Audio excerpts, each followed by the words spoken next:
If you're thinking about selling your home in North San Diego County, you probably are going to do the same thing that most other people do.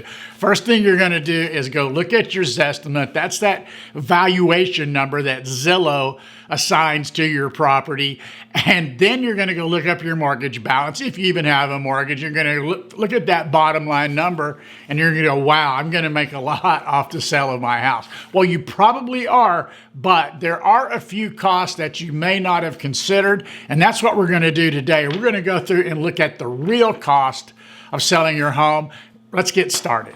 So when you do get ready to sell, there is a whole lot of activity that all seems to happen at once. You've got so much to do. You have so much to get a handle on, and you don't want any surprises. There are no good surprises in real estate, and especially when it comes to cost. And that's what we're going to go through and look at today. What are the actual costs associated with selling your home? We're going to break this down into prior to listing and what happens after you get the house under contract for sale.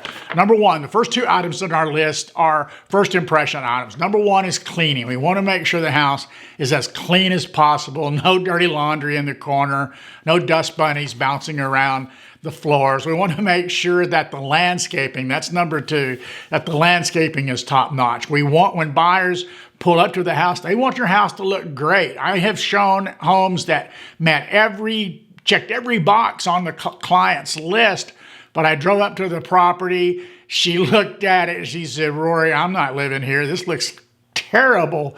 Please keep driving. So we did. Cleaning and landscaping, very, very important. Number three, repairs and maintenance. If there are any minor items that you just have been putting off, you haven't taken care of, this is the time to budget for them, plan for them, and get them taken care of. Improvements and upgrades. Now, should you do any type of remodeling? Well, maybe. It depends on the market. It depends on the condition of your home, and it depends on the particular investment. The one thing you don't want to do is you don't want to invest in something that's not going to get your money back. So you might want to look at something like flooring, where typically you recover all your costs.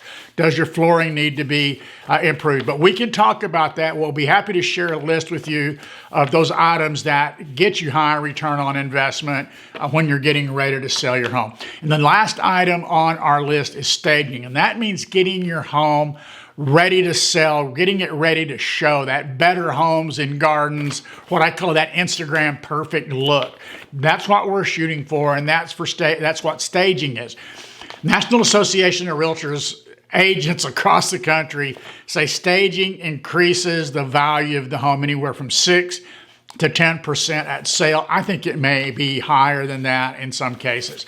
Very, very important. Get rid of your personal stuff. I've got a whole list of 10 tips for staging. I'll be happy to share with you as well. If you want that, just let me know. So, okay, so now what happens during the sale? Well, you get your home under contract, you're going to incur some additional cost from the sale itself. Number one is repairs. Now, I know we talked about minor repairs prior to the sale, but during the sale, after the buyer has completed their inspection, they may ask for some items to be repaired. Now, those can actually be physical repairs that we go in and actually get it done, or maybe you're just giving the buyer a credit for the cost of those repairs. Now, I know we talked at them, but you may see them again.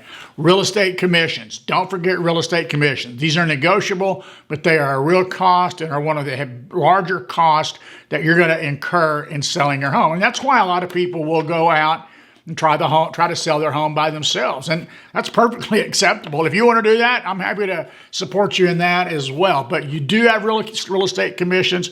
If we're going to sell it to cover our time, to cover our marketing expense, and you're paying for expertise, you're not paying for someone with us. You're not paying for someone just to put the home in the MLS and pray it sells.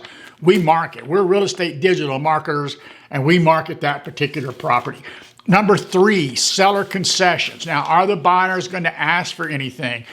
They may ask for like seller points up front with their contract. They may ask for, time to move in. They may ask for seller rent backs. There's all sorts of things that could add additional cost once the buyer has the property under contract. It's almost like a second negotiation. I mean, it really is. Once they have that inspection, they're going to come back and they're going to look at where else can we save some money on this house. Number 5, home warranty. Don't forget your home warranty, anywhere from $500 to $800.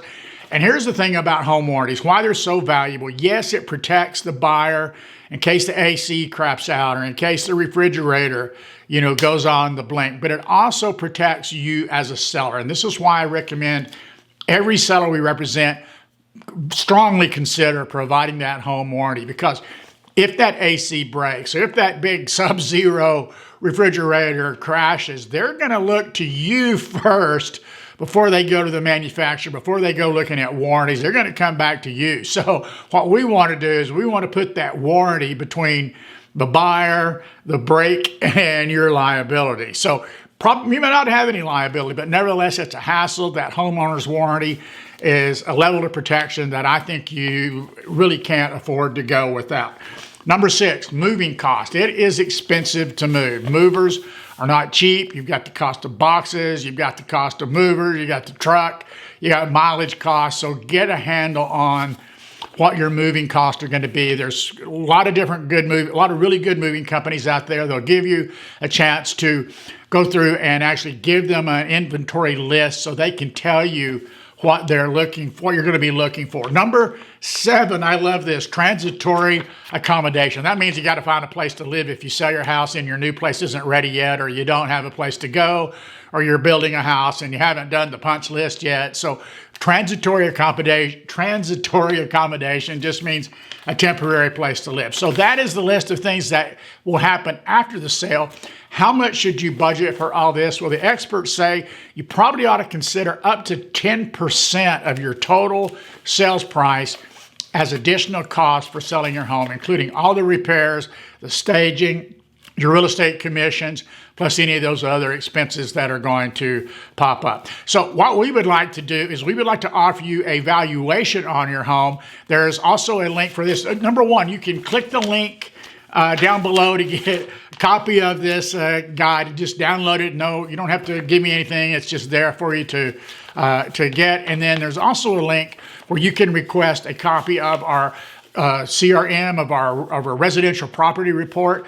Great information, something that you absolutely can't do without in today's market if you're thinking about trying to sell your home now. So thank you for taking a few minutes to watch. I'm Rory Manning. I'm a real estate broker. I'm a mortgage lender.